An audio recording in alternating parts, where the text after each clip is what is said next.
Can you tell what is natural non-living thing? Yes, yesterday where we went? To beach. Over there, except the man-made things like tall buildings, boat, fishing net, kite, what else did we observe? Sand, clouds, water, sand.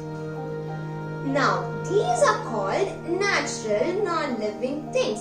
They are things made out of nature but can't move, can't reproduce, can't grow. So they are called as natural non-living things. They are also known as abiotic factors. Is biotic or abiotic is powerful, Akka? Both are powerful. Without abiotic components, biotic components can't exist. Back to yesterday's scenario. Without sea, marine organisms like sea cows, starfish, coral reefs cannot exist. Without coral reefs, fishes, humans cannot exist. This is how both biotic and abiotic components are powerful. Then on Earth, biotic or abiotic came first? Absolutely, abiotic components came first on Earth. As abiotic components evolved on Earth right after the evolution of Earth 4.6 billion years later, chemical combinations and chemical changes occurred and gave path to the life of biotic components. The first biotic components evolved in water, which is an abiotic factor. Life evolved from eukaryotes to prokaryotes that in turn gave birth to unicellular and multicellular organisms. This led to the evolution of mega flora and fauna from the terrestrial and marine habitat. Wait a minute, where are the samples I collected yesterday from the seashore? There. Yeah. As you see, these were the samples we collected from the seashore yesterday evening at the beach. Over here, I think you can see these corals, conches, echinoderms, and some caivas. What do you think I'm mentioning these species to you? Of course, just an hour ago, we discussed about biotic factors. These are examples of biotic factors which cannot exist without a biotic component, that's the sea. But now, why are these seashells in between our conversation? That is because these organisms lived millions of years ago. That is during the Paleozoic and Mesozoic era. Where are we living now? In the Cenozoic era. Then why are these organisms with us? That is the most important point. Some organisms from the prehistoric time scale came forward to the present, that is the modern time scale, and exists in the form of living fossils. Are we living fossils? No, we are not living fossil specimens that exist in biotic forms.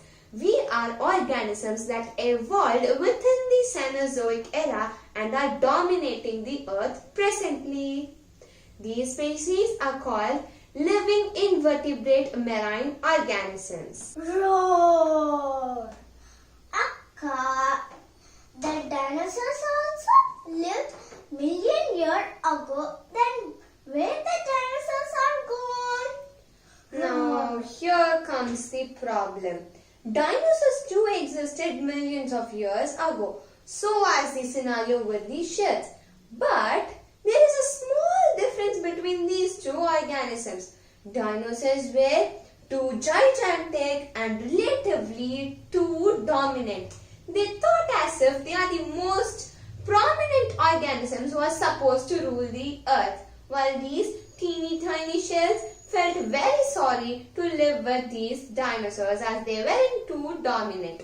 Now, these small mass extinctions turned out to create a very big mass extinction called the fifth mass extinction that led to the wipeout of more than 75% of the organisms that lived on Earth.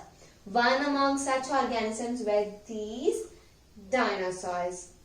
These dinosaurs were in different groups. There were some sauropod dinosaurs and there were some theropod dinosaurs. In this case, the theropod dinosaurs morphologically evolved to the modern birds. Like you saw yesterday, a seagull near the seashore. These are the resultant products of evolutionary process, the morphological evolution. How can you say those shells lived million years ago? What's the evidence? Fossils are the evidence. As you can see, there are some structures on the surface of the fossil. These are called its suture patterns. Here for the echinoids, they have 5 star-like petals. In the same way, the present day echinoids have the same number of 5 petal-like structures. These are the similarities between living fossils and the extinct fossilized specimens. With the help of fossils and the living examples, we can relate them within their similarities and differences and define them with a single term called living fossils. These living fossil specimens and the fossilized specimens help us to understand the present ecology and past ecological conditions, present temperature and past temperature conditions, present climatological and past climatological conditions. That is paleoclimate, paleotemperature, paleomorphology and paleoecology. By understanding these factors, we tend to know our importance, our role as humans on the earth. As we are undergoing the 6th mass extinction, it is important for us to understand the changes that keep happening within the environment.